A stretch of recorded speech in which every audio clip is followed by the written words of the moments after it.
और आज अरविंद केजरीवाल को हाई कोर्ट से राहत नहीं मिली है।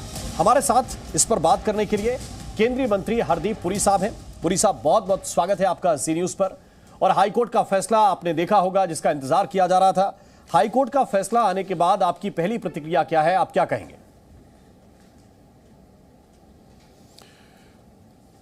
नमस्कार जी, मैं आपको याद करवाना चाहूँगा कि जब महामारी के दौरान लोग बहुत ही गंभीर स्थिति में थे, हम सब लोग, उस समय सितंबर 4, 2020 को केजरीवाल जी ने एक कमेटी बैठाई नई एक्साइज पॉलिसी बनाने के लिए।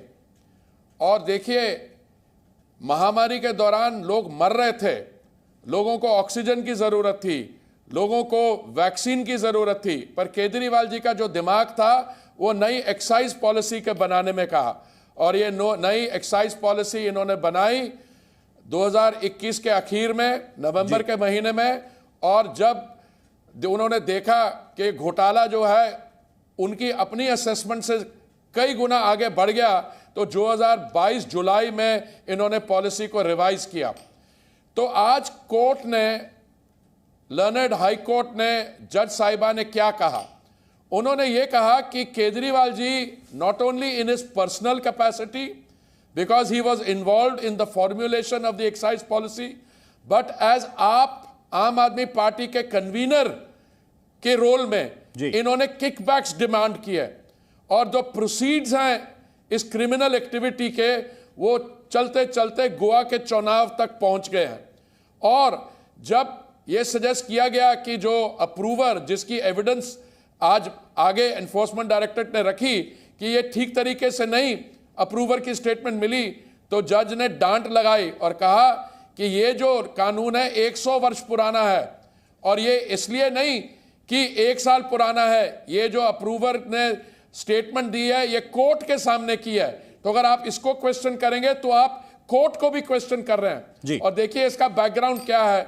नवंबर 2023 से एनफोर्समेंट डायरेक्टर ने 9 बार कोशिश की, 9 बार इनको समन्स भेजे, पर कभी कहते रहे कि मैं बहुत व्यस्त हूं, मैं कभी कहते रहे मेरा ये कारण, मैं नहीं आ सकता।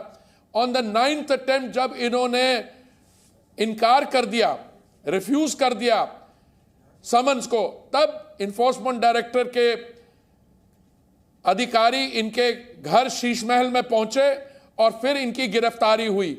आज ये बेल की एप्लीकेशन नहीं थी, आज जो कोर्ट के सामने था वो लीगैलिटी ऑफ अरेस्ट।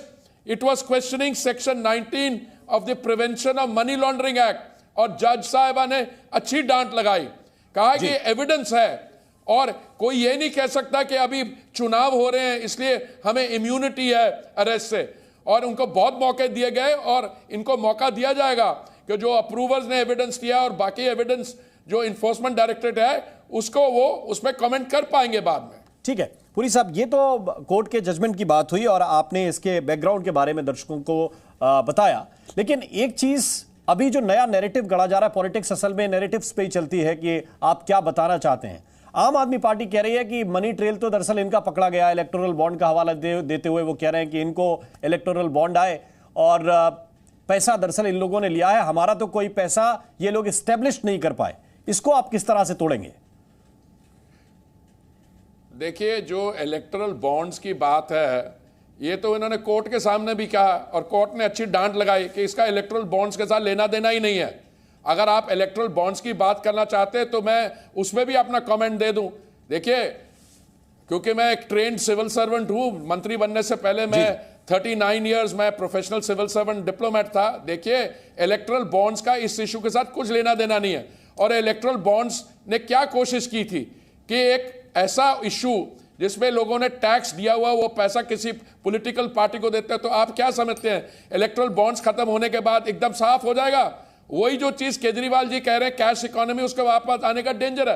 पर मैं इस चर्चा में पढ़ना ही नहीं चाहता हूं। इसका उसके साथ कुछ नहीं है। पॉलिटिकल नैरेटिव आम आदमी पार्टी बनाएगी। आम आदमी पार्टी ये भी कोशिश करेगी कि इसको पॉलिटिकल टेंट देने की, क्योंकि केजरीवाल जी की सारा राजनीतिक जीवन जो है वो भ्रष्टाचार के खिलाफ था। उन्होंने अन्ना हजारे जी के आंदोलन में उन्होंने अपनी पॉलिटिकल आयु जिंदगी शुरू की और कहा हम शराब के खिलाफ हैं। फिर उन्होंने बड़ा शराब का घोटाला कर दिया 2020-21 में। तो मैं ये कहूंगा कि केजरीवाल जी के जो झूठ है दिन ब दिन वो पकड़े जाते हैं। मैं बिल्कुल साधारण आम आदमी हूं, मैं गाड़ी बड़ी नहीं लूंगा, मैं मफलर पहनूंगा, लाल बत्ती नहीं होगी, मैं छोटे से घर में रहूंगा और पहुंच गए शीश महल में। मैं शराब के खिलाफ हूं और इतना बड़ा शराब का घोटाला कर दिया, खुद उसमें डूब रहे हैं। लेकिन पुरी साहब, अब उन्होंने तो पॉलिटिकल कैंपेन ही जो लॉन्च किया है इलेक्शन को लेकर, वो कह रहे हैं जेल का जवाब वोट। क्या दिल्ली की जनता इस पॉलिटिकल कैंपेन को मानेगी? देखिए, मैं तो समझता हूं जो शराब पीने वाले लोग हैं वो भी इनका झूठ पकड़ लेंगे जी, और जो तो वैसे शराब के खिलाफ है तो वैसे ही जवाब दे देंगे। तो देखिए, केजरीवाल जी ने जो ट्राई किया है ना, इसको पॉलिटिसाइज करना, ये एक बात आगे बढ़ी नहीं है और बढ़ेगी भी नहीं। हमारी जो जनता है वो बहुत मैच्योर होती है और वो इनके जो रोज की नई कहानियां जो ले आते, कभी कोई इश्यू, कभी मोहल्ला क्लिनिक आए, वो महामारी का सामना करना पड़ा। जिस समय ये शराब का घोटाला कर रहे थे वो मोहल्ला क्लिनिक भी बैठ गए और फिर कहे जी लोगों का इलाज के लिए पैसे नहीं थे, वो विज्ञापन पे पता नहीं कितने 100 करोड़ रुपए खर्च कर दिए।